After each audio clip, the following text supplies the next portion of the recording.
अभी तक आप लोग विज्ञान का जितना भी वीडियो देखे हैं, जितना भी क्लास किए हैं, उन सभी वीडियो और सभी क्लास में सबसे ज्यादा महत्वपूर्ण वीडियो आज का यह वाला है। क्योंकि यदि आप लोग इस वीडियो को पूरा देख लेते हैं तो हम पूरे दावे के साथ कहते हैं, 110% गारंटी के साथ कहते हैं कि आपके विज्ञान के परीक्षा में एक क्वेश्चन नहीं छूटेगा। क्योंकि आज का यह वीडियो क्वेश्चन बैंक वाला वीडियो है, यानी कि इसमें हम 2019, 2020 और 2021 में पूछे गए हर एक क्वेश्चन को देखेंगे। और जैसा कि आप लोग जानते हैं कि हर एक क्वेश्चन पिछला साल वाला ही रहता है, और हम आपको बार बार बताए हैं कि 2-3 साल पीछे वाला क्वेश्चन यदि आप लोग देख लेते हैं तो फिर एक क्वेश्चन नहीं छूटेगा। तो आज हम लोग प्रैक्टिस करेंगे 2019, 2020 और 2021 में पूछे गए क्वेश्चन का, जो कि आपके लिए बहुत ही ज्यादा हेल्पफुल होगा। तो उम्मीद करते हैं कि आप लोग इस वीडियो को शुरू से लेकर के अंत तक देखिएगा।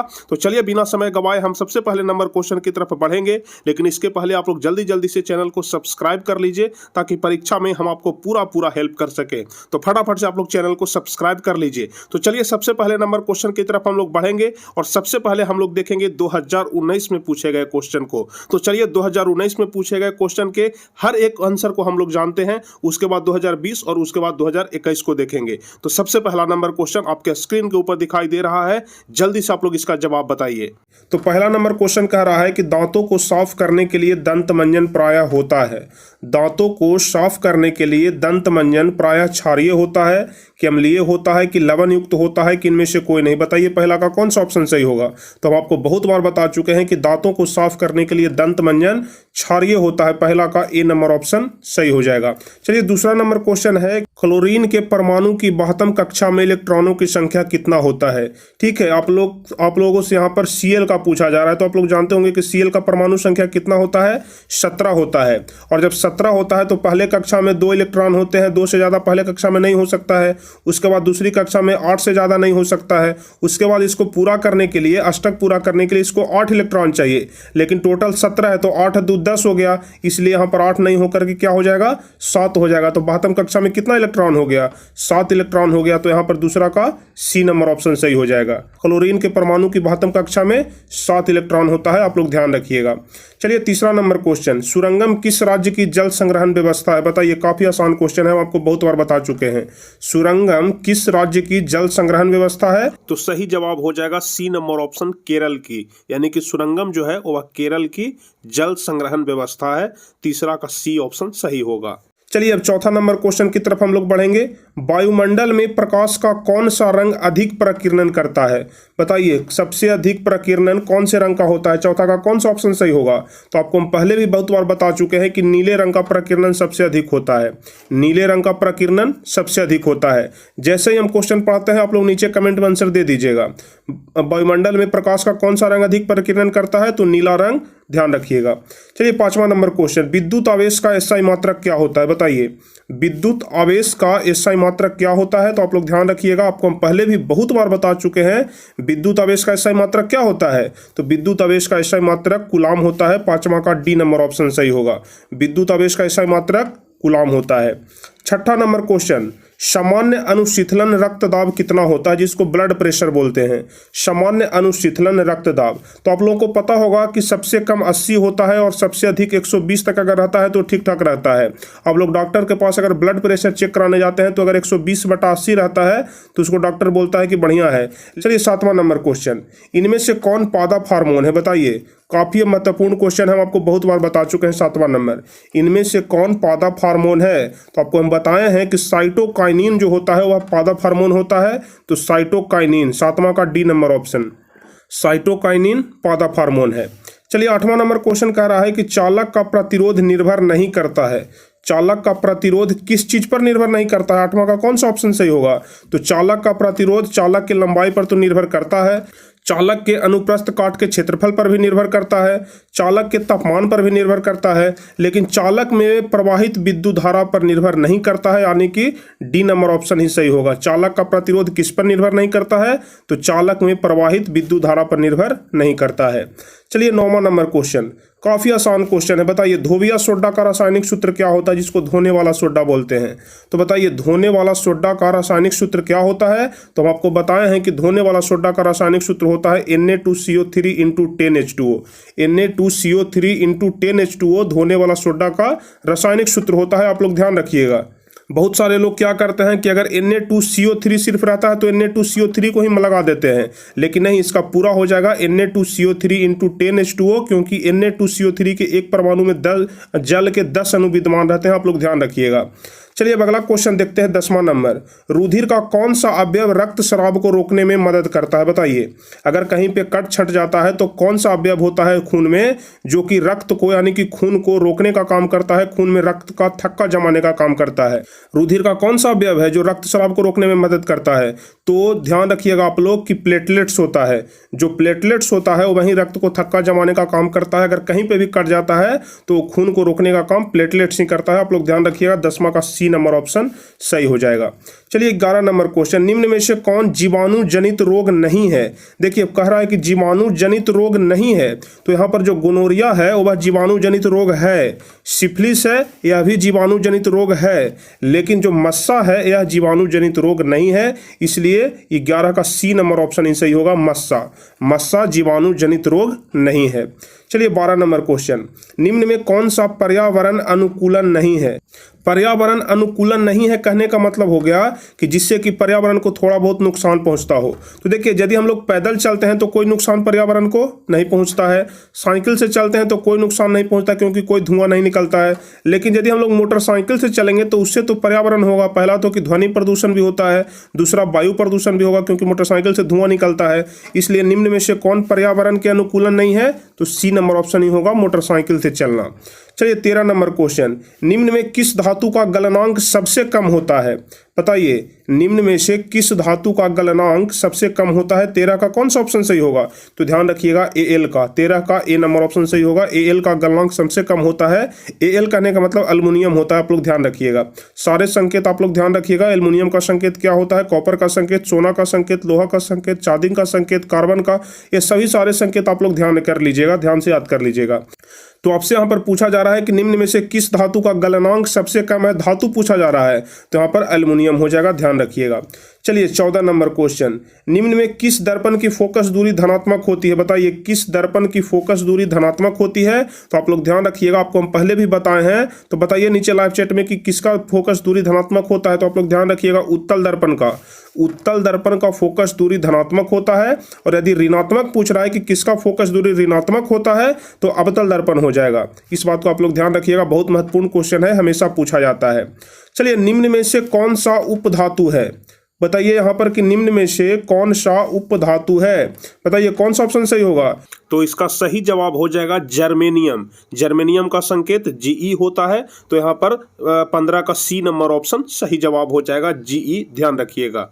चलिए 16 नंबर क्वेश्चन, कौन सा अधातु कमरे के तापमान पर तरल अवस्था में पाया जाता है? देखिए यहाँ पर अधातु पूछ रहा है, तो यदि आपसे अधातु पूछे तो ब्रोमीन हो जाएगा, लेकिन अगर धातु रहता कि कौन सा धातु है तो यहाँ पर पारा हो जाता, लेकिन अधातु पूछ रहा है तो ब्रोमीन हो जाएगा। आप लोग ध्यान रखिएगा, कौन सा अधातु कमरे के तापमान पर लिक्विड फॉर्म में रहता है तो ब्रोमीन हो जाएगा, लेकिन धातु पारा हो जाएगा। इस बात को आप लोग ध्यान रखिएगा, हम बार बार रिपीट कर रहे हैं। चलिए 17 नंबर क्वेश्चन, निम्न में से कौन सा स्वच्छ ऊर्जा स्रोत है? स्वच्छ ऊर्जा स्रोत इनमें से कौन सा है? तो देखिए कोयला नहीं होगा, लकड़ी नहीं होगा, यहाँ पर जो प्राकृतिक गैस है यह स्वच्छ ऊर्जा स्रोत है। 17 का सी नंबर ऑप्शन सही हो जाएगा। कौन सा स्वच्छ ऊर्जा स्रोत है? तो प्राकृतिक गैस। चलिए 18 नंबर, स्वपोषी पोषण के लिए क्या आवश्यक होता है? यह वाला क्वेश्चन हम काफ़ी बार लाइव टेस्ट में करवा चुके हैं। स्वपोषी पोषण के लिए क्या आवश्यक होता है? तो जब उसको खुद से अपना पोषण करना है तो उसको सभी कुछ चाहिए। तो सभी कुछ में क्या क्या चाहिए? पर्णहरित चाहिए, कार्बन डाइऑक्साइड चाहिए, सूर्य का प्रकाश चाहिए, तभी वो स्व पोषण कर पाएगा, अपना पोषण खुद कर पाएगा। इसलिए इसका डी नंबर ऑप्शन सही होगा, इनमें से सभी। स्वपोषी पोषण के लिए क्या आवश्यक है? तो इनमें से सभी हो जाएगा। चलिए अगला नंबर क्वेश्चन, निम्न में कौन सा संबंध सत्य है? यह वाला क्वेश्चन भी काफी आसान क्वेश्चन है, हम आपको बहुत बार रिपीट करवाए हैं। निम्न में से कौन सा संबंध सत्य है? तो आप लोग जानते होंगे कि V बराबर IR होता है, तो सी नंबर ऑप्शन V बराबर IR सत्य है। चलिए 20वां नंबर, निम्न में कौन एकलिंगी पुष्प है? बताइए एकलिंगी पुष्प कौन सा होता है? सरसों का फूल कि गुलाब का फूल कि गुड़हल का कि पपीता का? बताइए 20 का कौन सा ऑप्शन सही होगा? तो आपको हम यह वाला भी क्वेश्चन करवा चुके हैं बायोलॉजी में कि पपीता का फूल एकलिंगी पुष्प होता है। 20 का सी नंबर ऑप्शन सही होगा। पपीता का फूल एकलिंगी फूल होता है, एकलिंगी पुष्प होता है। चलिए अगला नंबर क्वेश्चन देख लेते हैं। निम्न में से कौन सा उभयलिंगी जंतु है? यह वाला क्वेश्चन भी बताए हुए हैं। यहाँ पर सारे क्वेश्चन हम आपको पहले ऑलरेडी कंप्लीट कराए हुए हैं। यदि आप लोग मेरा हर एक क्लास अटेंड किए होंगे, हर एक वीडियो देखे होंगे, तो आप लोग से 100% क्वेश्चन बन जाएगा। यहाँ पर सारे क्वेश्चन रिवाइज क्वेश्चन हैं। आप लोग देख रहे होंगे कि सेम सारे वही क्वेश्चन पूछे गए हैं जो हम आपको ऑलरेडी बार बार रिवीजन करवाते हैं, बार बार याद करवाते हैं। इसलिए हम आपको बोलते हैं कि हमारे एक एक क्वेश्चन को आप लोग अच्छे तरीके से ध्यान से याद करिएगा, क्योंकि हम आपको जितने सारे भी क्वेश्चन बताते हैं सारे क्वेश्चन इंपॉर्टेंट ही बताते हैं। ऐसा नहीं कि जो नहीं पूछा जा सकता है उसको भी हम बार बार रिपीट करा रहे हैं। सारे क्वेश्चन वैसे बताते हैं जो हर हाल में पूछे जाएंगे, इंपॉर्टेंट होते हैं। चलिए तो 21वां नंबर क्वेश्चन कह रहा है कि निम्न में से कौन एक उभयलिंगी जंतु है? उभयलिंगी जंतु कौन है? तो उभयलिंगी जंतु केंचुआ है। बिल्ली तो नहीं होगा, कुत्ता नहीं होगा, बकरी नहीं होगा, तो केंचुआ ही होगा। 21 का ए नंबर ऑप्शन सही हो जाएगा। चलिए 22 नंबर, पादपों में पाया जाने वाला वृद्धि हार्मोन। देखिए वृद्धि हार्मोन के बारे में भी हम आपको बताए हैं कि पादप में वृद्धि हार्मोन कौन सा पाया जाता है? जिब्रेलिन होता है उसका नाम। ध्यान रखिए क्या नाम होता है? जिब्रेलिन। 22 का ए नंबर ऑप्शन सही होगा। पादप में यानी कि पौधों में पाए जाने वाले वृद्धि हार्मोन का क्या नाम रहता है? जिब्रेलिन। चलिए 23 नंबर, कौन सा हाइड्रोकार्बन सबसे सरल यौगिक है? यह वाला क्वेश्चन भी महत्वपूर्ण क्वेश्चन है। कौन सा हाइड्रोकार्बन सबसे सरल यौगिक है? तो ध्यान रखिएगा मीथेन, प्रोपेन, इथेन, ब्यूटेन में मीथेन जो होता है वह सबसे सरलतम हाइड्रोकार्बन होता है, सबसे सरल यौगिक होता है। कौन सा हाइड्रोकार्बन सबसे सरल यौगिक है? तो मीथेन हो जाएगा। चलिए अगला नंबर क्वेश्चन 24 नंबर, काफी आसान है। संगमरमर का रासायनिक सूत्र क्या होता है? बताइए संगमरमर का रासायनिक सूत्र क्या होता है? तो बताइए 24 का कौन सा ऑप्शन सही होगा? तो आप लोग ध्यान रखिएगा संगमरमर का रासायनिक सूत्र CaCO3 होता है। सी नंबर ऑप्शन सही होगा। संगमरमर का रासायनिक सूत्र क्या होता है? CaCO3 होता है। हम इतना तो गारंटी कहते हैं कि 2019 में 40 क्वेश्चन पूछे गए थे, 40 में से कम 3-4 क्वेश्चन हर हाल में 2021 के एग्जाम में पूछे जाएंगे। आप लोग कहीं बांध करके रख लीजिएगा, कहीं लिख लीजिएगा कि 3 से 4 क्वेश्चन 2019 के एग्जाम से हर हाल में पूछे जाएंगे। चलिए 25 नंबर क्वेश्चन, किसी अंतरिक्ष यात्री को आकाश कैसा प्रतीत होता है? देखिए यदि आप आकाश देखिएगा और अंतरिक्ष यात्री एक आकाश देखेगा, दोनों में आसमान जमीन का फर्क है। यदि आप आकाश देखते हैं तो आपको आकाश नीले रंग का दिखाई पड़ेगा, लेकिन एक अंतरिक्ष यात्री अंतरिक्ष में से आकाश की ओर देखेगा तो उसको आकाश का रंग काला दिखाई पड़ेगा। तो आप लोग ध्यान रखिएगा किसी अंतरिक्ष यात्री को आकाश का रंग काला दिखाई पड़ता है। चलिए 26 नंबर, मेरुरज्जु कहाँ से निकलता है? बताइए तो मेरुरज्जु कहाँ से निकलता है? प्रमस्तिष्क से कि पौंस से कि अनुमस्तिष्क से कि मेडुला से? बताइए कौन सा ऑप्शन सही होगा? तो ध्यान रखिएगा मेरुरज्जु मेडुला से निकलता है। मेरुरज्जु कहाँ से निकलता है? तो मेडुला से निकलता है। चलिए 27 नंबर क्वेश्चन काफी आसान है, हम आपको यह वाला क्वेश्चन भी बहुत बार करवाए हैं। अति भारण के समय विद्युत परिपथ में विद्युत धारा का मान क्या होता है? देखिए अति भारण कहने का मतलब क्या होता है? मान लिया कि यह वाला गर्म तार है और मान लिया कि यह वाला ठंडा तार है। 2 तार होता है जिससे कि बल्ब जलाया जाता है, या फिर 4 तार होता है, 3 फेस 4 फेस लाइन आता है। लेकिन हम दो लाइन को यहाँ पर लेकर के चलते हैं। मान लिया कि यह वाला गर्म तार है, यह वाला ठंडा तार है। किसी कारणवश यह दोनों तार आपस में संपर्क में आ जाते हैं। किसी कारणवश, जैसे कस के हवा चलता है, कोई 25 पर बैठ जाता है, किसी भी कारण से मान लिया कि यह दोनों तार आपस में संपर्क में आ जाते हैं। दोनों तार के आपस में संपर्क में आने से विद्युत परिपथ में विद्युत धारा का मान बहुत अधिक बढ़ जाता है। तो आपसे क्वेश्चन में ही पूछा जा रहा है कि अति भारण के समय विद्युत परिपथ में विद्युत धारा का मान क्या होता है? जब दोनों तार सटता है उसी को अति भारण बोला जाता है। तो जब अति भारण होता है तो विद्युत परिपथ में विद्युत धारा का मान बहुत अधिक बढ़ जाता है, यानी कि सी नंबर ऑप्शन सही होगा। 27 का सी नंबर, अति भारण के समय विद्युत परिपथ में विद्युत धारा का मान क्या होता है? बहुत अधिक बढ़ जाता है। चलिए 28 नंबर क्वेश्चन, किसी कोष में इलेक्ट्रॉनों की अधिकतम संख्या, किसी कोष में इलेक्ट्रॉनों की अधिकतम संख्या कितना होता है? हम आपको पिछले दिन ही टेस्ट में यह वाला क्वेश्चन दिए थे कि किसी कोष में इलेक्ट्रॉनों की अधिकतम संख्या कितना होता है? तो 2n² होता है। कितना होता है? 2n² होता है। यहाँ पर जो टिक लगाया हुआ है आप लोग इस पर ध्यान मत दीजिएगा, यह स्टूडेंट के द्वारा एग्जाम में ही टिक लगाया गया है, जो कि गलत भी हो सकता है और सही भी हो सकता है। इसलिए आप लोग बिल्कुल टिक पे ध्यान मत दीजिएगा, नहीं तो आप लोग फंस जाइएगा। चलिए 28 नंबर क्वेश्चन, किसी कोष में इलेक्ट्रॉनों की अधिकतम संख्या 2n² होता है। चलिए अगला नंबर क्वेश्चन देख लेते हैं, काफी आसान क्वेश्चन है। ओजोन परत किस हानिकारक विकिरण से पृथ्वी को सुरक्षा प्रदान करती है? बताइए ओजोन परत किस हानिकारक विकिरण से पृथ्वी को सुरक्षा प्रदान करती है? बताइए कौन सा ऑप्शन सही होगा। तो आप सभी लोग जानते होंगे कि ओजोन परत परावैंगनिक किरण से हम लोगों की रक्षा करता है और वह धरती पर परावैंगनिक किरण को आने ही नहीं देता है। कौन? ओजोन परत। इसलिए इसका सी नंबर ऑप्शन सही होगा, 29 का सी नंबर, कि ओजोन परत परावैंगनिक किरण से पृथ्वी को सुरक्षा प्रदान करता है। चलिए अगला क्वेश्चन, ऑक्सीजन के दो परमाणुओं के बीच कितने आबंध होते हैं? यह वाला क्वेश्चन भी हम टेस्ट में आपसे पूछे थे, ध्यान होगा आप लोग को, नहीं तो आप लोग देख लीजिएगा। इसके पहले जो साइंस वाला टेस्ट लिए थे उसमें यह वाला क्वेश्चन डाले थे। ऑक्सीजन के दो परमाणुओं के बीच कितने आबंध होते हैं? द्विआबंध होता है। आप लोग को हम बताए हैं कि ऑक्सीजन के दो परमाणुओं के बीच द्विआबंध होता है। चलिए 31 नंबर, हमारे शरीर किस पीएच परास के बीच कार्य करता है? हमारे शरीर पीएच परास कितने के बीच में कार्य करता है? तो 7.0 से 7.8 के बीच में कार्य करता है। 7.0 से 7.8 पीएच परास के बीच में हमारा शरीर कार्य करता है। 31 का डी नंबर ऑप्शन यहाँ पर सही हो जाएगा। चलिए 32 नंबर, नेत्र में प्रवेश करने वाली प्रकाश किरणों का अधिकांश अपवर्तन कहाँ से होता है? बताइए, आंखों में नेत्र में प्रवेश करने वाली प्रकाश किरणों का अधिकांश अपवर्तन कहाँ से होता है? बताइए 32 का कौन सा ऑप्शन सही होगा। तो आप लोग ध्यान रखिएगा, कॉर्निया के बाहरी पृष्ठ पर से ही नेत्र में प्रवेश करने वाली अधिकांश किरणों का अपवर्तन हो जाता है। कहाँ से? कॉर्निया के बाहरी पृष्ठ से। 32 का ए नंबर ऑप्शन सही होगा। नेत्र में प्रवेश करने वाली प्रकाश किरणों का अधिकांश अपवर्तन कॉर्निया के बाहरी पृष्ठ से हो जाता है। चलिए 33 नंबर, विभक्त वलय का उपयोग किस उपकरण में किया जाता है? विभक्त वलय का उपयोग, यह नया क्वेश्चन है, यह वाला क्वेश्चन हम कभी नहीं बताए हैं, आप लोग ध्यान रखिएगा। विभक्त वलय का उपयोग किस उपकरण में किया जाता है? तो विद्युत जनित्र में किया जाता है, जिसको विद्युत जनरेटर भी बोलते हैं। विभक्त विलय का उपयोग किस उपकरण में? तो विद्युत जनरेटर में, विद्युत जनित्र में। 34 नंबर क्वेश्चन कह रहा है कि कौन सा परंपरागत ऊर्जा का स्रोत है? बताइए, यहाँ पर 4 ऑप्शन दिए गए हैं, इसमें से कौन सा ऐसा ऑप्शन है जो कि परंपरागत ऊर्जा का स्रोत है? 34 का कौन सा ऑप्शन सही होगा? तो ध्यान रखिएगा, नाभिकीय ऊर्जा। नाभिकीय ऊर्जा स्रोत को परंपरागत ऊर्जा स्रोत बोला जाता है। 34 का बी नंबर ऑप्शन सही हो जाएगा। चलिए 35 नंबर, रासायनिक अभिक्रिया के दौरान किसी पदार्थ में ऑक्सीजन का योग क्या कहलाता है?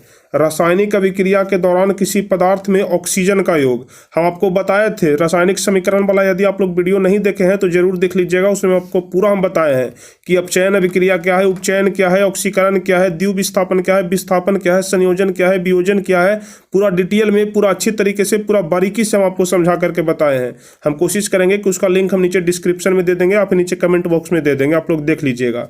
उसमें हम आपको बताए हैं कि अगर किसी के साथ भी ऑक्सीजन का संयोग होता है तो उसको ऑक्सीकरण बोलते हैं या फिर उपचयन बोलते हैं। 35 का बी नंबर ऑप्शन सही होगा। देखिए, अगर ऑक्सीकरण ऑप्शन में रहेगा तो आपको ऑक्सीकरण भी लगाना है, लेकिन ऑक्सीकरण को ही उपचयन बोलते हैं, आप लोग ध्यान रखिएगा। 35 का बी नंबर ऑप्शन सही होगा। 36 नंबर, निम्न में से कौन बौने पौधे को दर्शाता है? बायोलॉजी का क्वेश्चन है।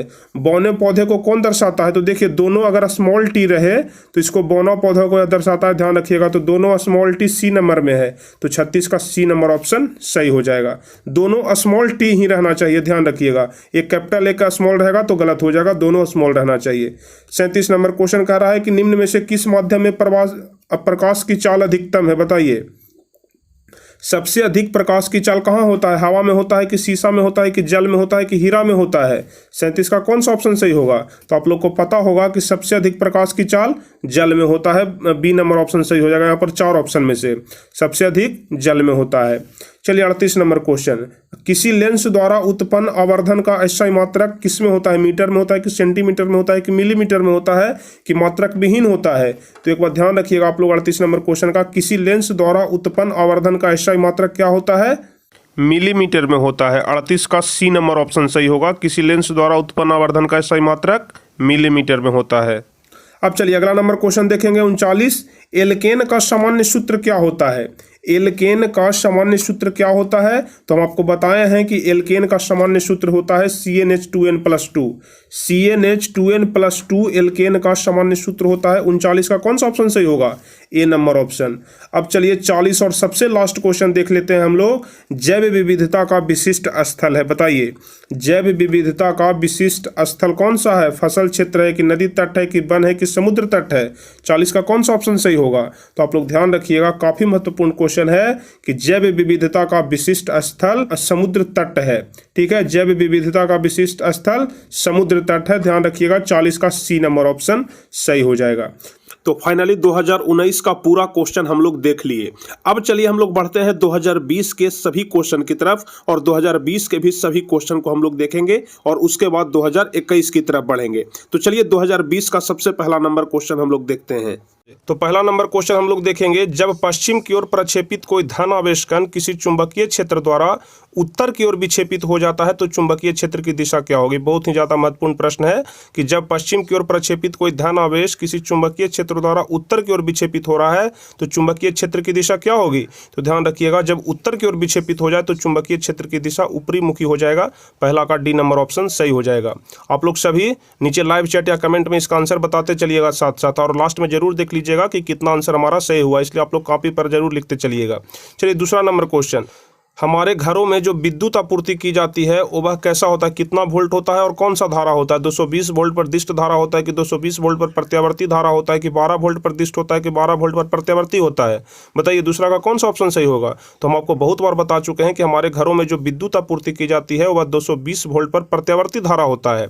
दूसरा का सी नंबर ऑप्शन सही हो जाएगा। सारे क्वेश्चन बहुत ही ज़्यादा महत्वपूर्ण क्वेश्चन है, हो सकता है कि 2-4 क्वेश्चन इसमें से पूछ दिया जाए आपके एग्जाम में, इसलिए आप लोगों को एक एक क्वेश्चन को अच्छे तरीके से देख लेना चाहिए, हर एक क्वेश्चन को याद कर लेना चाहिए और हर हाल में पूछेगा, क्योंकि आप क्वेश्चन बैंक उठा करके देख लीजिए, कोई भी ऐसा वर्ष नहीं है जो कि पिछले वर्ष वाला क्वेश्चन ना पूछा हो, सारा क्वेश्चन पिछले वर्ष से ही रहता है, इसलिए आप लोग जरूर देख लीजिएगा सारे क्वेश्चन को। चलिए तीसरा नंबर क्वेश्चन कह रहा है कि गर्म जल प्राप्त करने के लिए हम सौर जल तापक का उपयोग किस दिन नहीं कर सकते हैं। बहुत ही ज्यादा महत्वपूर्ण क्वेश्चन है कि गर्म जल प्राप्त करने के लिए हम सौर जल तापक का उपयोग किस दिन नहीं कर सकते हैं। तो जिस दिन धूप नहीं होगा उस दिन जल तापक का उपयोग नहीं होगा, सौर जल तापक का उपयोग नहीं होगा। तो धूप वाले दिन तो आसानी से कर सकते हैं, जो गर्म दिन है उसमें भी कर सकते हैं, लेकिन बादल वाले दिन धूप नहीं रहता है, इसलिए बादल वाले दिन हम लोग सौर जल तापक का उपयोग नहीं कर सकते हैं। इसलिए तीसरा का बी नंबर ऑप्शन ही सही होगा कि सौर जल तापक का उपयोग बादल वाले दिन में नहीं किया जा सकता है। चलिए चौथा नंबर क्वेश्चन, निम्न में से कौन सा ऊर्जा स्रोत और ऊर्जा के व्युत्पन्न नहीं है। ऊर्जा स्रोत और ऊर्जा के व्युत्पन्न इनमें से कौन नहीं है। देखिए भूतापीय ऊर्जा ऊर्जा के स्रोत है या फिर ऊर्जा के व्युत्पन्न है, या फिर देख लीजिए बी नंबर ऑप्शन पवन ऊर्जा, यह भी ऊर्जा के स्रोत है, नाभिकीय ऊर्जा भी ऊर्जा के स्रोत है, लेकिन जैव मात्रा ऊर्जा का स्रोत नहीं है। चौथा का डी नंबर ऑप्शन ही सही हो जाएगा। चलिए पांचवा नंबर क्वेश्चन, स्टोमेटा के खुलने और बंद होने की क्रिया को कौन नियंत्रित करता है। स्टोमेटा के खुलने और बंद होने की क्रिया को द्वार कोशिकाएं नियंत्रित करता है। पांचवा का ए नंबर ऑप्शन सही होगा, ध्यान रखिएगा। स्टोमेटा के खुलने और बंद होने की क्रिया को द्वार कोशिकाएं नियंत्रित करता है।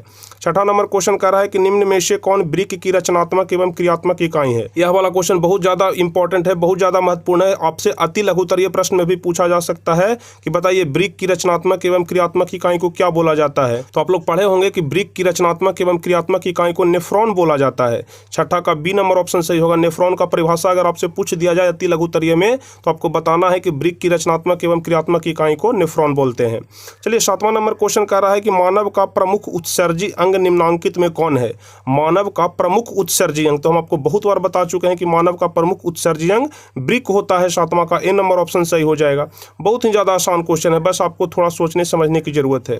चलिए आठवां नंबर क्वेश्चन कह रहा है कि एंड्रोजन क्या है। बताइए एंड्रोजन क्या है। तो देखिए इस वाले क्वेश्चन को थोड़ा आप लोग ध्यान से समझिएगा, कहीं कहीं पर आपको नरलिंग हार्मोन भी लिखा हुआ मिल जाएगा कि एंड्रोजन नरलिंग हार्मोन है, और कहीं कहीं पर मादा लिंग हार्मोन भी लिखा हुआ मिल जाता है, लेकिन ऐसे आप लोग नरलिंग हार्मोन ही मार लीजिएगा। लेकिन अगर ऑप्शन में नरलिंग हार्मोन न रहे तब मादा लिंग हार्मोन भी आप लोग मार सकते हैं, वह भी सही हो जाएगा। इसलिए आठवां का कौन सा ऑप्शन सही होगा, ए और बी दोनों हो सकता है, लेकिन आप लोग यहाँ पर ए में टिक लगा लीजिए।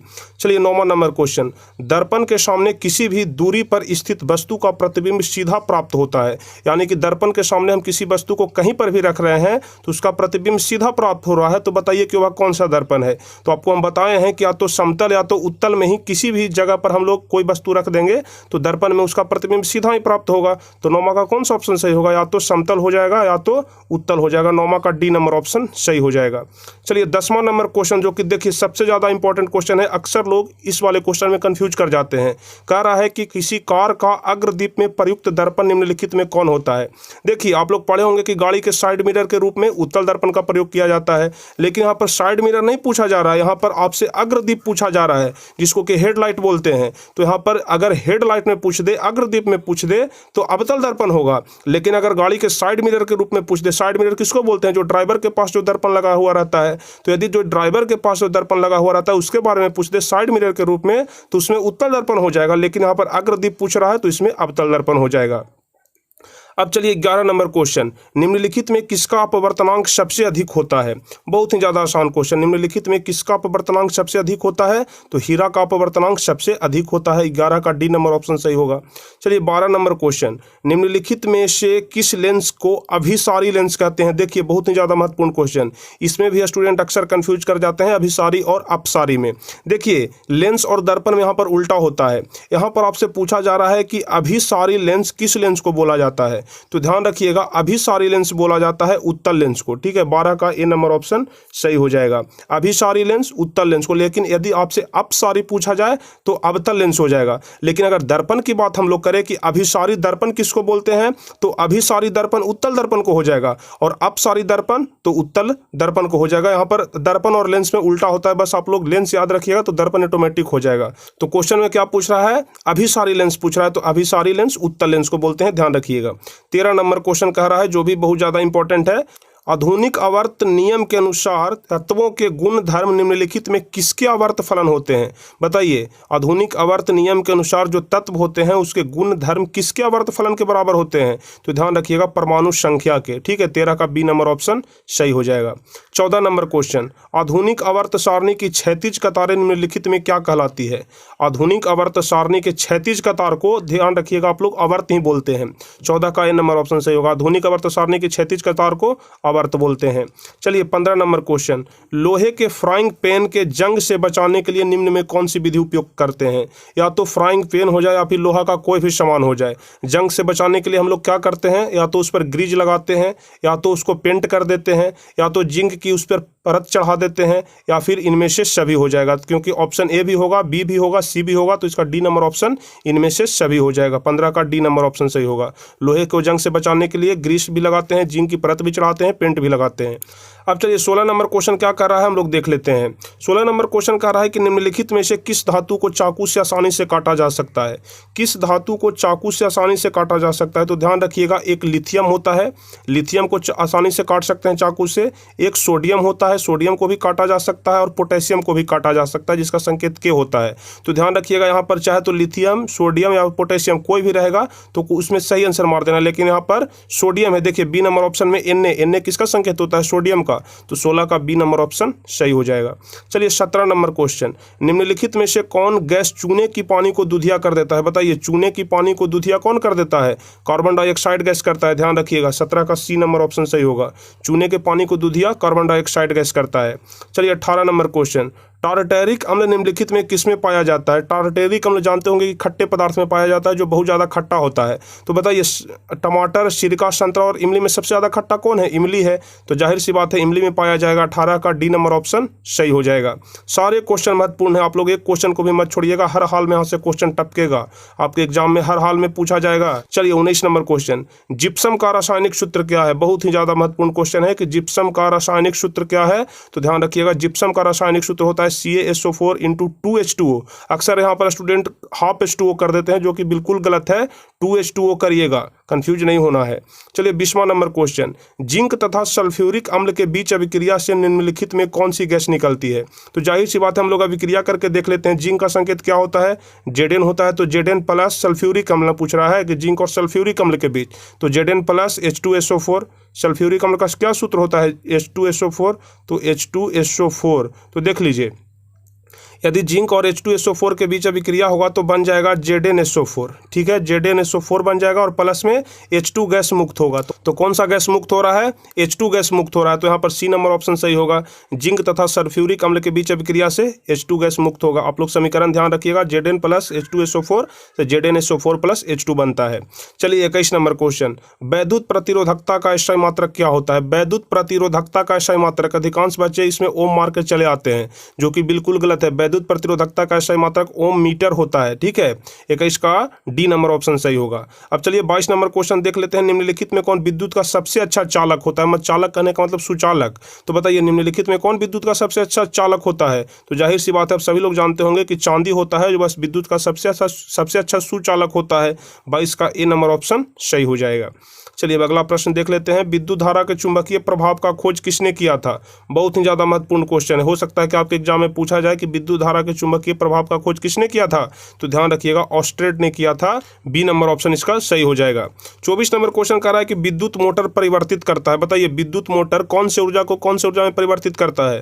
तो आप लोग जानते होंगे कि विद्युत जो मोटर होता है वह विद्युत ऊर्जा को यांत्रिक ऊर्जा में परिवर्तित करता है। लेकिन अगर आपसे पूछा जाए कि डायनमो कौन ऊर्जा को कौन ऊर्जा में परिवर्तित करता है, तो डायनमो यांत्रिक ऊर्जा को विद्युत ऊर्जा में परिवर्तित करता है। लेकिन विद्युत मोटर उल्टा हो जाता है, विद्युत ऊर्जा को यांत्रिक ऊर्जा में। दोनों को आप लोग ध्यान रखिएगा। चलिए 25वां नंबर क्वेश्चन, अमीबा अपना भोजन कैसे पकड़ता है? बहुत ही ज्यादा आसान क्वेश्चन है। अमीबा अपना भोजन कैसे पकड़ता है? तो अमीबा अपना भोजन उत्पाद के द्वारा पकड़ता है। 25 का सी नंबर ऑप्शन सही हो जाएगा। चलिए 26 नंबर क्वेश्चन, कौन सा एंजाइम वसा पर क्रिया करता है? वसा पर क्रिया कहने का मतलब होता है कि कौन सा एंजाइम होता है जो कि वसा का पाचन करता है, वसा को पचा लेता है। बताइए 26 का कौन सा ऑप्शन सही होगा? तो ध्यान रखिएगा, जो लाइपेज होता है वह वसा पर क्रिया करता है, यानी कि वसा का पाचन करता है। तो कौन सा एंजाइम वसा पर क्रिया करता है? तो लाइपेज हो जाएगा। चलिए अब देखेंगे 27 नंबर क्वेश्चन, किस प्रकार के श्वसन से अधिक ऊर्जा मुक्त होती है? बताइए श्वसन के कौन से प्रकार से अधिक ऊर्जा मुक्त होती है? किस प्रकार के श्वसन से अधिक ऊर्जा मुक्त होती है? तो ध्यान रखिएगा, वायवीय श्वसन से। ठीक है, वायवीय श्वसन से अधिक ऊर्जा मुक्त होती है। 28 नंबर क्वेश्चन जो कि बहुत ही ज़्यादा सरल क्वेश्चन है, बहुत ही ज़्यादा आसान है कि मछली का श्वसन अंग कौन सा होता है? मछली का श्वसन अंग कौन सा होता है? तो जाहिर सी बात है, मछली गिल्स के द्वारा श्वसन क्रिया करती है। 28 का बी नंबर ऑप्शन सही हो जाएगा। चलिए 29 नंबर क्वेश्चन देख लेते हैं कि जब किसी अभिक्रिया के समय किसी पदार्थ में ऑक्सीजन की वृद्धि होती है तो निम्नलिखित में क्या कहा जाता है? बताइए 29 नंबर ऑप्शन, जब किसी अभिक्रिया के समय किसी पदार्थ में ऑक्सीजन की वृद्धि हो जाए तो उसको क्या बोलते हैं? देखिए कल ही हम आपको समीकरण वाला बताए थे, सारे क्रिया के बारे में बताए थे, क्या होता है संयोजन, वियोजन, विस्थापन, द्विव विस्थापन, अपचयन, उपचयन, सभी कुछ आपको हम पिछले दिन ही बताए थे। तो उसमें हम आपको बताए थे कि यदि ऑक्सीजन का संयोग हो जाए, ठीक है, यदि ऑक्सीजन का संयोग हो जाए तो वह उपचयन कहलाता है। तो यहाँ पर क्या पूछ रहा है कि ऑक्सीजन की वृद्धि होती है, मतलब ऑक्सीजन का योग होता है, और हम आपको बताए थे कि यदि ऑक्सीजन का योग हो तो उसको उपचयन बोलते हैं। 29 का ए नंबर ऑप्शन सही हो जाएगा। हम आपको बताए थे कि पूरे वीडियो को ध्यान से देख लीजिएगा, इससे हर हाल में क्वेश्चन पूछे जाते हैं। देखिए 2020 में भी पूछा गया है और 2021 में भी हर हाल में पूछा जाएगा, इसलिए आप लोग अगर नहीं देखे हैं वो वाला वीडियो तो देख लीजिएगा।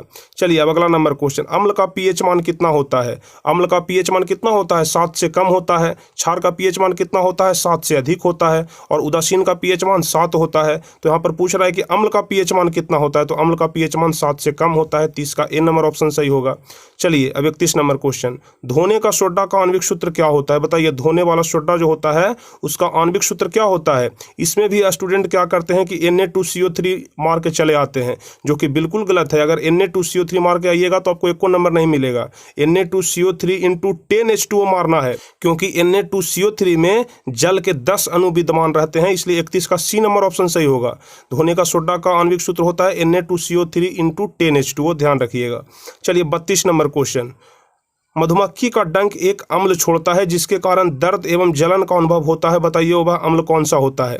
मधुमक्खी काट ले या फिर चींटी काट ले, आप लोग देखते होंगे कि जहां पर मधुमक्खी या चींटी काट लेता है वह स्थान लाल हो जाता है, सूज जाता है और लहर भी देता है। ठीक है, तो बताइए कि कौन से अम्ल के कारण दर्द एवं जलन का अनुभव होता है? साफ साफ आपसे पूछा जा रहा है कि मधुमक्खी के डंक में कौन सा अम्ल पाया जाता है? तो ध्यान रखिएगा, मेथेनोइक अम्ल पाया जाता है। ठीक है, कौन सा अम्ल पाया जाता है? मेथेनोइक अम्ल पाया जाता है। चलिए 33 नंबर क्वेश्चन, निम्नलिखित में कौन उभयलिंगी है? निम्नलिखित में कौन उभयलिंगी है? तो यहाँ पर आप लोग ध्यान रखिएगा, जो केंचुआ होता है वह उभयलिंगी प्राणी होता है। 33 का ए नंबर ऑप्शन सही होगा। 34 नंबर क्वेश्चन, आपको हम बहुत बार बता चुके हैं कि मेंडल ने अपने प्रयोगों के लिए किस पौधे को चुना? बताइए मेंडल अपने प्रयोग के लिए किस पौधे को चुना था? तो मटर के पौधे को चुना था, बहुत बार आपको हम बताए हैं। 34 का डी नंबर ऑप्शन सही होगा। और ऐसा नहीं है, जितने सारे भी क्वेश्चन हम अभी तक देख रहे हैं सारे क्वेश्चन हम आपको बहुत बार बता चुके हैं, हर एक क्वेश्चन का रिवाइज करा चुके हैं। अगर आप लोग डेली मेरा क्लास करते होंगे तो आप सारे क्वेश्चन का जवाब दे रहे होंगे। चलिए 35 नंबर क्वेश्चन, निम्न में से कौन एक अवशेषी अंग है। अवशेषी अंग कौन सा है बताइए? रीढ़ की हड्डी है। अगर रीढ़ का हड्डी नहीं रहेगा तो आप चल फिर भी नहीं पाइएगा, अच्छे से खड़े हो भी नहीं पाइएगा, तो यह तो अवशेषी अंग बिल्कुल नहीं हो सकता है। जो कान है, देखिए कान है, कान अगर नहीं रहेगा तो कोई आदमी नहीं सुनेगा, तो यह अवशेषी अंग हो ही नहीं सकता है। अंगूठा, अंगूठा के बिना भी काम नहीं होगा। लेकिन जो अपेंडिक्स होता है, देखते हैं कि जब अपेंडिक्स पक जाता है तो डॉक्टर इसको शरीर से अलग कर देता है, यानी कि ऑपरेशन करके निकाल देता है। इसका मतलब कि अपेंडिक्स एक अवशेषी अंग है। तो 35 का डी नंबर ऑप्शन सही हो जाएगा। चलिए 36 नंबर क्वेश्चन बहुत ही ज़्यादा आसान है। चिपको आंदोलन किससे संबंधित है? चिपको आंदोलन किससे संबंधित है? तो चिपको आंदोलन वन संरक्षण से संबंधित है। आप सभी लोग जानते होंगे कि वन को संरक्षित करने के लिए ही सुंदरलाल बहुगुणा के नेतृत्व में चिपको आंदोलन चलाया गया था, जिसमें सारे लोग वृक्ष के साथ चिपक करके खड़े हो जाते थे और काटने वाले को रोक देते थे। तो 36 का कौन सा ऑप्शन सही होगा? वन संरक्षण। चलिए 37 नंबर क्वेश्चन, निम्नलिखित में कौन सबसे कम अविक्रियाशील धातु है? निम्नलिखित में सबसे कम अविक्रियाशील धातु कौन है? तो आप लोग ध्यान रखिएगा, इसमें Zn कम अविक्रियाशील धातु है, लेकिन Zn से भी कम Fe हो जाएगा, क्योंकि Fe सबसे कम अविक्रियाशील धातु है इन चारों में। इसलिए 37 का सी नंबर ऑप्शन ही सही जवाब होगा, Fe यानी लोहा। चलिए 38 नंबर क्वेश्चन, कार्बन की परमाणु संख्या कितनी होती है? कार्बन की परमाणु संख्या कितनी होती है बताइए? 38 का कौन सा ऑप्शन सही होगा? कार्बन की परमाणु संख्या 6 होता है, बहुत ही ज़्यादा आसान है। 38 का ए नंबर ऑप्शन सही होगा। 39 नंबर क्वेश्चन कह रहा है कि असंतृप्त हाइड्रोजन जिसमें कार्बन कार्बन परमाणु के बीच त्रिअबंध होते हैं वे क्या कहलाते हैं? बताइए 39 का कौन सा ऑप्शन सही होगा? तो 39 का सही जवाब बी नंबर ऑप्शन हो जाएगा, एल्काइन। ध्यान रखिएगा, 39 का बी ऑप्शन सही जवाब होगा। चलिए अब 40 नंबर क्वेश्चन, एथेनॉल के क्रियाशील मूलक का सूत्र क्या होता है? बताइए 40 का कौन सा ऑप्शन सही होगा? एथेनॉल, एथेनॉल का क्रियाशील मूलक OH होता है। 40 का ए नंबर ऑप्शन सही हो जाएगा। अब चलिए 8 क्वेश्चन और शेष बच गया है, तो 41 नंबर क्वेश्चन हम लोग देख लेंगे। निम्नलिखित में से कौन सा लेंस का आवर्धन होता है? निम्नलिखित में से कौन लेंस का आवर्धन होता है? तो लेंस का आवर्धन बराबर क्या होता है? V/U होता है। 41 का डी नंबर ऑप्शन सही हो जाएगा। बहुत ही ज़्यादा आसान है, ज़्यादा हार्ड क्वेश्चन आपसे नहीं पूछा जाएगा। चलिए 42 नंबर क्वेश्चन, निम्नलिखित में से कौन नेत्र का रंगीन भाग होता है?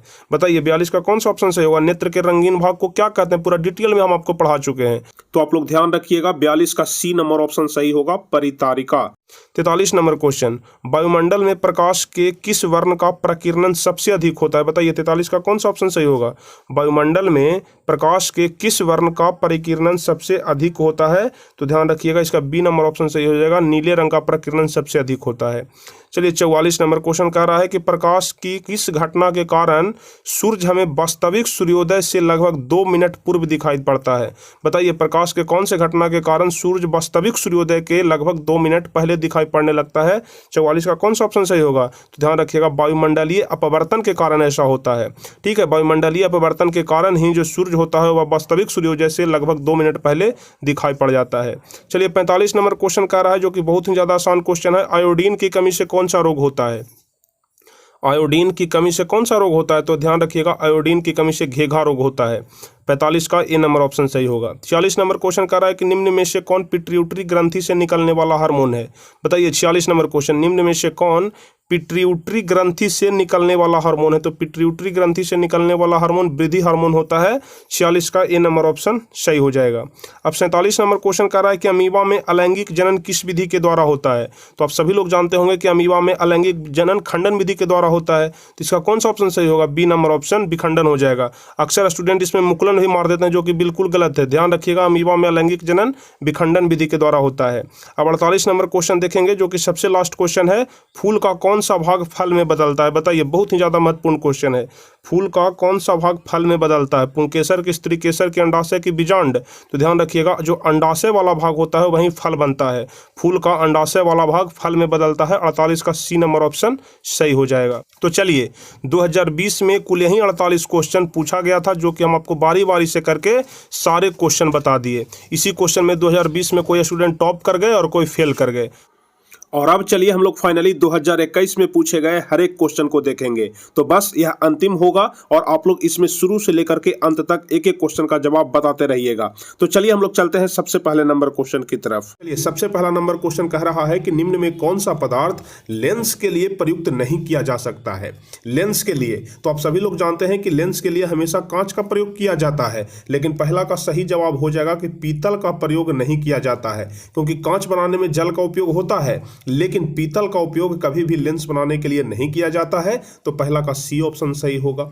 अब चलिए हम लोग दूसरा नंबर क्वेश्चन देखते हैं। तो दूसरा नंबर क्वेश्चन कह रहा है कि निम्नलिखित में कौन संख्या प्रकाश के अपवर्तन के नियम के लिए सही है। तो आप सभी को हम पढ़ा चुके हैं कि प्रकाश के अपवर्तन रहे या फिर प्रकाश का परावर्तन रहे, दोनों का दो ही नियम होता है। तो यहाँ पर प्रकाश के अपवर्तन कह रहा है, तो इसका बी नंबर ऑप्शन सही जवाब होगा। चलिए तीसरा नंबर क्वेश्चन, किसी वस्तु का प्रतिबिंब आंख के जिस भाग पर बनता है वह भाग क्या होता है। तो उस भाग को हम लोग रेटिना कहते हैं, क्योंकि रेटिना पर ही किसी वस्तु का प्रतिबिंब बनता है। तो तीसरा का बी ऑप्शन सही जवाब होगा। चलिए चौथा नंबर क्वेश्चन, किसी माध्यम के अपवर्तनांक का मान क्या होता है। तो किसी भी माध्यम के अपवर्तनांक का मान साइन आई बटे साइन आर होता है, इसलिए चौथा का यहां पर बी ऑप्शन सही जवाब हो जाएगा।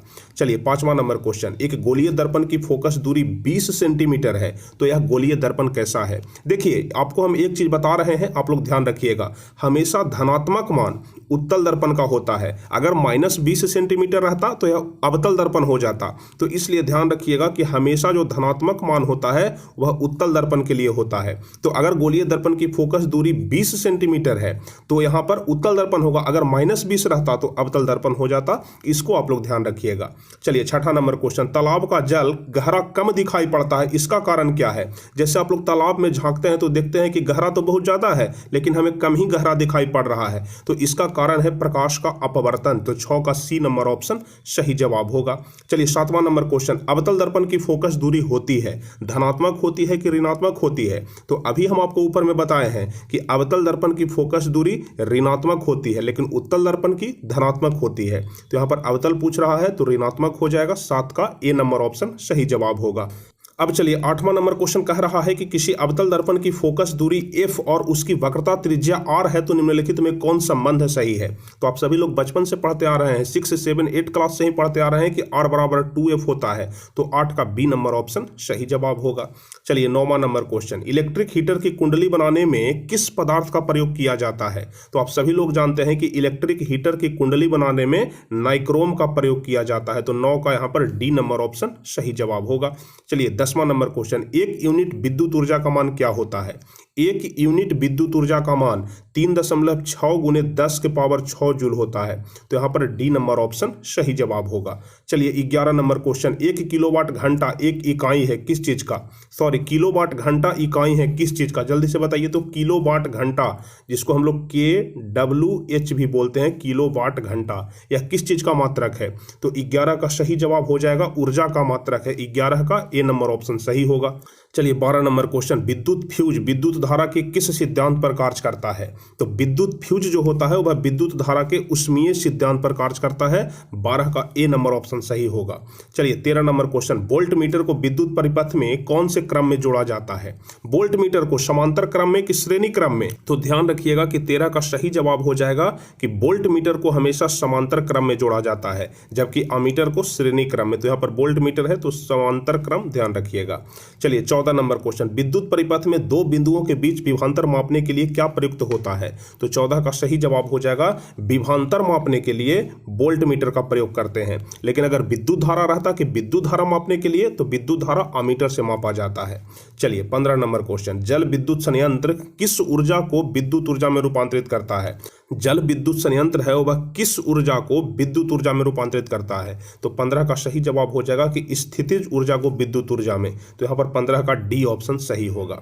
चलिए 16 नंबर क्वेश्चन, बल्ब में कौन सी गैस भरी जाती है। तो 16 का सही जवाब हो जाएगा कि बल्ब में निष्क्रिय गैस भरी जाती है। जो विद्युत बल्ब होता है उसमें निष्क्रिय गैस होता है। चलिए 17 नंबर क्वेश्चन, एक घोल नीले लिटमस पत्र को लाल कर देता है तो घोल का पीएच मान कितना होगा। देखिए नीला को लाल कर दे रहा है, तो आप सभी लोगों को हम पढ़ा चुके हैं कि नीला को लाल कौन करता है, अम्ल करता है। नीला को लाल कौन करता है, अम्ल करता है, यानी कि अम्ल का पीएच मान 7 से कम होता है। तो आप लोग देख लीजिए कि 7 से कम कौन है। तो 7 से कम तो सिर्फ एक ही है जो ए नंबर ऑप्शन में 2 है, यानी कि इसका 2 नंबर ऑप्शन सही हो जाएगा। ठीक है। चलिए 18 नंबर क्वेश्चन, बेंजीन का अनुसूत्र क्या है। बेंजीन का अनुसूत्र, तो 18 का सही जवाब हो जाएगा C6H6 बेंजीन का अनुसूत्र होता है। चलिए 19 नंबर क्वेश्चन, एथिल एल्कोहल का IUPAC नाम क्या है। एथिल एल्कोहल का, तो 19 का सही जवाब ध्यान रखिएगा आप लोग, बी नंबर ऑप्शन होगा एथेनॉल। एथिल एल्कोहल का IUPAC नाम एथेनॉल होता है।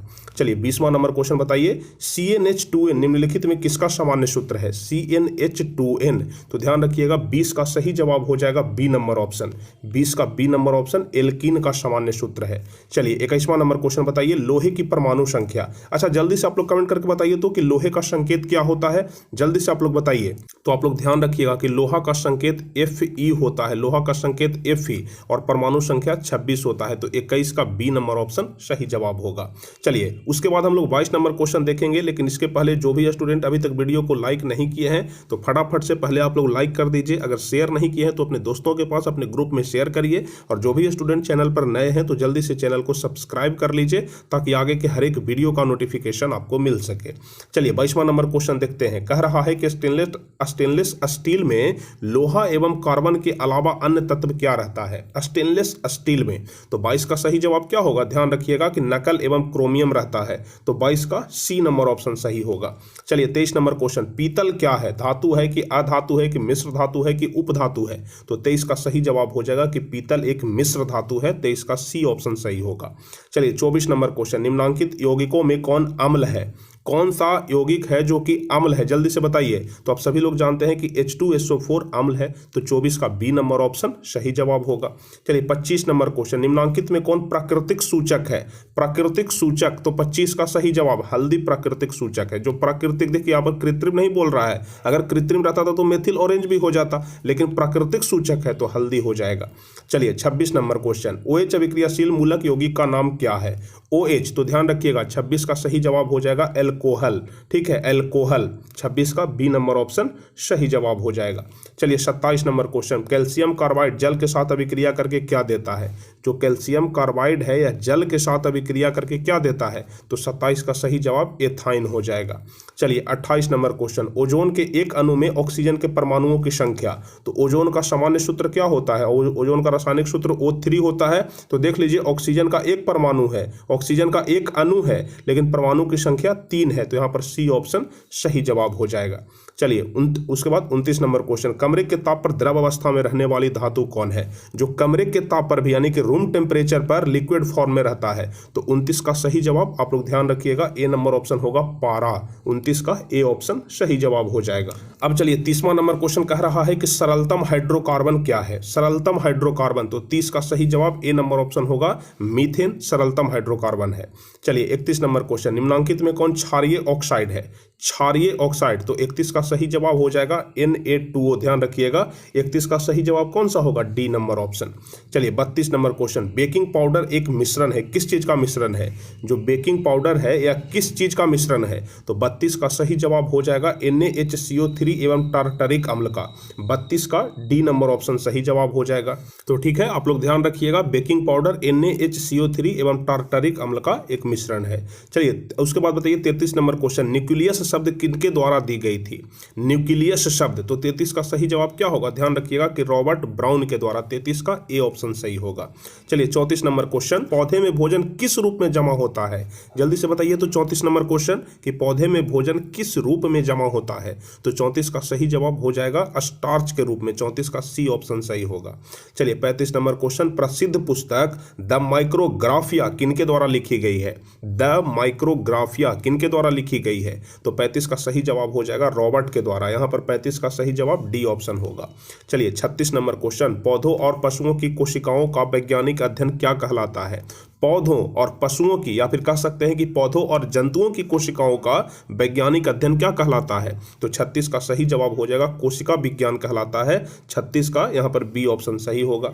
चलिए 37 नंबर क्वेश्चन, मानव हृदय घिरा हुआ होता है। जो मानव हृदय होता है वह किस चीज से घिरा हुआ होता है? तो 37 का सही जवाब आप लोग ध्यान रखिएगा कौन सा ऑप्शन सही होगा? जल्दी से आप लोग कमेंट करिए। मानव हृदय किस चीज से घिरा होता है? तो 37 का सही जवाब हो जाएगा पेरिकार्डियम से। ध्यान रखिएगा 37 का ए ऑप्शन सही जवाब होगा। 38 नंबर क्वेश्चन, बीजांड की ओर जो पराग नलिका की वृद्धि होती है उसका कारण क्या होता है? बीजांड की ओर पराग नलिका की वृद्धि का कारण क्या होता है? तो 38 का सही जवाब होगा कि केमोट्रोपिज्म होता है। 38 का बी ऑप्शन सही होगा। चलिए 39 नंबर क्वेश्चन, मनुष्य के श्वेत रक्त कोशिकाओं को जीवन अवधि कितनी होती है? जो मनुष्य का व्हाइट रक्त सेल होता है, ध्यान रखिएगा WBC जो होता है उसका जीवन अवधि कितना होता है? तो 39 का सही जवाब हो जाएगा 12 से 20 दिन। 39 का ए ऑप्शन सही होगा। चलिए 40 नंबर क्वेश्चन, पीत रस कहाँ से स्रावित होता है? जो पीत रस होता है वह कहाँ से स्रावित होता है? तो ध्यान रखिएगा कि यकृत से स्रावित होता है। 40 का ए ऑप्शन सही जवाब होगा। चलिए उसके बाद 41 नंबर क्वेश्चन कह रहा है कि जीव में हीमोग्लोबिन नहीं होता है, वह कौन सा जीव है जिसमें हीमोग्लोबिन नहीं होता है? तो 41 का सही जवाब मक्खी हो जाएगा। ध्यान रखिएगा, मक्खी में हीमोग्लोबिन नहीं होता है। 42 नंबर क्वेश्चन, हीमोग्लोबिन की कमी से कौन सा रोग होता है? हीमोग्लोबिन की कमी से, बहुत ज्यादा महत्वपूर्ण क्वेश्चन है, तो जल्दी से आप लोग बताइए तो कि हीमोग्लोबिन की कमी से कौन सा रोग होता है? तो ध्यान रखिएगा 42 का सही जवाब हो जाएगा एनीमिया रोग होता है। 42 का सी ऑप्शन सही होगा। अब चलिए 43 नंबर क्वेश्चन कह रहा है कि मनुष्य के आहार नाल में अंग होता है। क्वेश्चन थोड़ा सा मिस्टेक हो गया है, छूट गया है। यहां पर होगा कि मनुष्य के आहार नाल में अवशेषी अंग कौन होता है? तो यानी कि जिसका कोई यूज नहीं होता है वह अवशेष होता है, तो इसका जवाब हो जाएगा अपेंडिक्स। ध्यान रखिएगा, मनुष्य के आहार नाल में अवशेषी अंग अपेंडिक्स होता है। अब चलिए 44 नंबर क्वेश्चन बताइए कि निम्नांकित में कौन ट्रिप्सिन एंजाइम का कार्य करती है? जल्दी से बताइए तो, जो ट्रिप्सिन होता है इस एंजाइम का कार्य क्या होता है? तो 44 का सही जवाब क्या होगा? ध्यान रखिएगा कि प्रोटीन का पाचन। ट्रिप्सिन का काम क्या होता है? प्रोटीन को पचाना। तो 44 का सी ऑप्शन सही होगा। चलिए 45 नंबर क्वेश्चन, मुख गुहा में आहार का कौन सा भाग का पाचन होता है? मुख गुहा में आहार के कौन से भाग का पाचन होता है? तो 45 का सही जवाब क्या होगा? फटाफट से आप लोग बताइए। 45 का बी नंबर ऑप्शन सही होगा, कार्बोहाइड्रेट का। ध्यान रखिएगा। चलिए 46 नंबर क्वेश्चन देख लेते हैं। तो 46 नंबर क्वेश्चन कह रहा है कि ऑक्सीजन का वाहक कौन है? तो 46 का सही जवाब RBC हो जाएगा, यानी कि रेड ब्लड सेल हो जाएगा। लाल रक्त कणिकाएं जो होती है वह ऑक्सीजन का वाहक होते हैं। चलिए 47 नंबर क्वेश्चन, रक्त में शर्करा का स्तर नियंत्रित कौन करता है? रक्त में शर्करा का स्तर नियंत्रित कौन करता है? तो 47 का डी ऑप्शन सही होगा, इंसुलिन करता है। चलिए 48 नंबर क्वेश्चन, मानव शरीर में सबसे लंबी कोशिका कौन सी है? मानव शरीर में सबसे लंबी कोशिका, तो 48 का सही जवाब हो जाएगा तंत्रिका कोशिका। 48 का सी ऑप्शन सही होगा। चलिए 49 नंबर क्वेश्चन, प्रकाश के प्रवर्तन के कितने नियम हैं? तो आप सभी लोगों को हम बता चुके हैं कि प्रकाश के प्रवर्तन के कितने नियम हैं? तो 2 नियम है। 49 का बी ऑप्शन सही होगा। चलिए 50 नंबर क्वेश्चन, अवतल लेंस का आवर्धन होता है। अवतल लेंस का आवर्धन कितना होता है? तो 50 का सही जवाब डी नंबर ऑप्शन होगा, V/U होता है। ध्यान रखिएगा, आवर्धन V/U होता है। चलिए उसके बाद 51 नंबर क्वेश्चन, 50 का सही जवाब आप लोगों को हम बता चुके हैं कि V/U होता है। चलिए 51 नंबर क्वेश्चन बताइए, दर्पण का सूत्र क्या होता है? दर्पण सूत्र, यह वाला क्वेश्चन पूछा जाता है और दीर्घ उत्तरीय में आपसे पूछ देगा कि दर्पण के सूत्र को सत्यापित करें, तो इसको भी आप लोग जरूर कंप्लीट कर लीजिएगा। तो देखिए दर्पण का सूत्र होता है 1/V + 1/U = 1/F। तो 51 का ए ऑप्शन सही होगा। चलिए 52 नंबर क्वेश्चन कह रहा है कि टिंडल प्रभाव प्रदर्शित करता है। टिंडल प्रभाव क्या प्रदर्शित करता है? तो 52 का सही जवाब हो जाएगा प्रकाश का प्रकीर्णन। टिंडल प्रभाव प्रकाश के प्रकीर्णन को प्रदर्शित करता है। चलिए 53 नंबर क्वेश्चन, कौन सा लेंस अभिसारी लेंस भी कहलाता है? अभिसारी लेंस किस लेंस को कहते हैं? देखिए बच्चे अक्सर इसमें कंफ्यूज करते हैं अभिसारी और अपसारी में। तो 53 का सही जवाब हो जाएगा उत्तल लेंस। उत्तल लेंस को अभिसारी लेंस कहते हैं और अवतल लेंस को अपसारी लेंस कहते हैं। तो दोनों में आप लोग डिफरेंस ध्यान रखिएगा। चलिए 54 नंबर क्वेश्चन बताइए, उत्तल दर्पण में प्रतिबिंब बनता है। उत्तल दर्पण में कैसा प्रतिबिंब बनता है? तो 54 का सही जवाब हो जाएगा बी नंबर ऑप्शन, आभासी प्रतिबिंब बनता है। अब चलिए 55 नंबर क्वेश्चन कह रहा है कि प्रकाशिक माध्यम कितने प्रकार के होते हैं? यानी कि जो प्रकाशीय माध्यम होते हैं वह कितने प्रकार के होते हैं? तो आप सभी लोग जानते हैं कि 2 प्रकार के होते हैं, एक होता है पारदर्शी और दूसरा होता है अपारदर्शी। तो यहाँ पर 55 का बी नंबर ऑप्शन सही जवाब हो जाएगा। चलिए उसके बाद 56 नंबर क्वेश्चन कह रहा है कि डायनेमो परिवर्तित करता है। तो आप सभी लोगों को पता है कि डायनेमो यांत्रिक ऊर्जा को विद्युत ऊर्जा में बदलता है। तो 56 का बी नंबर ऑप्शन सही जवाब होगा। चलिए 57 नंबर क्वेश्चन, इलेक्ट्रॉन पर कितना आवेश होता है? तो आप सभी लोग जानते हैं कि इलेक्ट्रॉन पर आवेश होता है 1.6 × 10⁻⁻19 कूलम। तो 57 का सी ऑप्शन सही होगा। अब चलिए 58 नंबर क्वेश्चन कह रहा है कि खिलौनों में किस सेल का उपयोग होता है? तो 58 का सही जवाब हो जाएगा खिलौनों में सूखा सेल का उपयोग होता है। चलिए 59 नंबर क्वेश्चन, कार्य करने की क्षमता को क्या कहते हैं? तो 59 का सही जवाब हो जाएगा कार्य करने की क्षमता को ऊर्जा कहते हैं। चलिए 60 नंबर क्वेश्चन, निम्न में कौन विस्थापन अभिक्रिया का एक उदाहरण है? तो 60 नंबर ऑप्शन को आप लोग ध्यान से देखिए, सारे ऑप्शन को, और उसके बाद सही आंसर बताइए। तो मतलब विस्थापन अभिक्रिया कहने का मतलब होता है कि विस्थापित कर दे। तो देखिए CuSO4 से Cu को विस्थापित कर दिया, यानी कि सी नंबर ऑप्शन सही जवाब होगा। चलिए उसके बाद 61 नंबर क्वेश्चन कह रहा है कि सिल्वर क्लोराइड का रंग कैसा होता है। तो 61 का सही जवाब हो जाएगा कि सिल्वर क्लोराइड का रंग होता है श्वेत, ध्यान रखिएगा AgCl श्वेत रंग का होता है। चलिए उसके बाद 62 नंबर क्वेश्चन, निम्नलिखित में लवण कौन है। ध्यान से आप लोग देखिए तो चारों ऑप्शन को और बताइए कि लवण कौन है। तो 62 का सही जवाब हो जाएगा NaCl एक लवण है। चलिए 63 नंबर क्वेश्चन, नीला थोथा का अनुसूत्र क्या होता है, जिसको तूतिया भी बोलते हैं। तो तूतिया या फिर नीला थोथा का अनुसूत्र होता है CuSO4 × 5H2O। 63 का ए ऑप्शन सही होगा। चलिए 64 नंबर क्वेश्चन, गंधक की परमाणु संख्या। तो 64 का सही जवाब सी ऑप्शन होगा 16, ध्यान रखिएगा, गंधक की परमाणु संख्या 16। चलिए उसके बाद 65 नंबर क्वेश्चन, अधातु के ऑक्साइड होते हैं। तो हम आप सभी लोगों को बता चुके हैं कि जो अधातु के ऑक्साइड होते हैं वह अम्लीय होते हैं। 65 का बी ऑप्शन सही होगा। चलिए 66 नंबर क्वेश्चन, कार्बन क्या है। तो आप सभी लोगों को हम बता चुके हैं कि कार्बन क्या है, धातु है कि अधातु की उपधातु की मिश्र धातु। तो आप सभी लोग जानते हैं कि कार्बन एक अधातु है, तो 66 का बी ऑप्शन सही होगा। चलिए 67 नंबर क्वेश्चन, निम्न में कौन सा असंतृप्त हाइड्रोकार्बन है। तो 67 का सही जवाब सी नंबर ऑप्शन होगा, C2H4 एक असंतृप्त हाइड्रोकार्बन है। चलिए उसके बाद 68 नंबर क्वेश्चन, एरोमेटिक हाइड्रोकार्बन है। एरोमेट्रिक हाइड्रोकार्बन, तो 68 का सही जवाब हो जाएगा C2H6 एरोमेटिक हाइड्रोकार्बन है। चलिए 69 नंबर क्वेश्चन, निम्नलिखित में कौन अक्रिय गैस है। तो 69 का सही जवाब बी नंबर ऑप्शन होगा कि हीलियम एक अक्रिय गैस है। चलिए 70 नंबर क्वेश्चन, निम्नांकित में कौन उपधातु है। तो 70 का सही जवाब हो जाएगा Sb, ध्यान रखिएगा Sb एक उपधातु है, ठीक है। चलिए उसके बाद ध्यान रखिएगा 71 नंबर क्वेश्चन, जल्दी से बताइए, पौधों में श्वसन होता है। पौधों में श्वसन किसके कारण होता है, किस चीज से होता है। तो 71 का सही जवाब हो जाएगा कि पत्तियों से होता है, ध्यान रखिएगा। चलिए 72 नंबर क्वेश्चन बताइए, निम्न में स्वपोषी कौन है। स्वपोषी, तो ध्यान रखिएगा 72 का सही जवाब हरे पौधे हो जाएगा, हरे पौधे स्वपोषी है। चलिए 73 नंबर क्वेश्चन, कौन सी बीमारी श्वसन तंत्र से संबंधित है। तो 73 का सही जवाब हो जाएगा निमोनिया श्वसन तंत्र से संबंधित बीमारी है। चलिए 74 नंबर क्वेश्चन, एंड्रोजन क्या है। 74 नंबर क्वेश्चन, तो एंड्रोजन एक नर हार्मोन है। 74 का ए ऑप्शन सही होगा। चलिए 75 नंबर क्वेश्चन, रुधिर चाप नियंत्रित करता है किसके द्वारा। रुधिर चाप किसके द्वारा नियंत्रित होता है। तो यहां पर 75 का सही जवाब हो जाएगा एड्रीनल द्वारा। 75 का सी ऑप्शन सही होगा। चलिए 76 नंबर क्वेश्चन, एकलिंगी पादप का उदाहरण है। एकलिंगी पादप का उदाहरण कौन है। तो ध्यान रखिएगा कि जो पपीता होता है वह एकलिंगी पौधा होता है। चलिए 77 नंबर क्वेश्चन, निज में कौन सा मादा जनन तंत्र का भाग होता है। निम्नलिखित में कौन मादा जनन तंत्र का भाग नहीं है। यहाँ पर जो 4 ऑप्शन दिया गया है इसमें कौन मादा जनन तंत्र का भाग नहीं है। तो 77 का सही जवाब हो जाएगा शुक्रवाहिका, ध्यान रखिएगा। चलिए उसके बाद 78 नंबर क्वेश्चन, द्विखंडन होता है।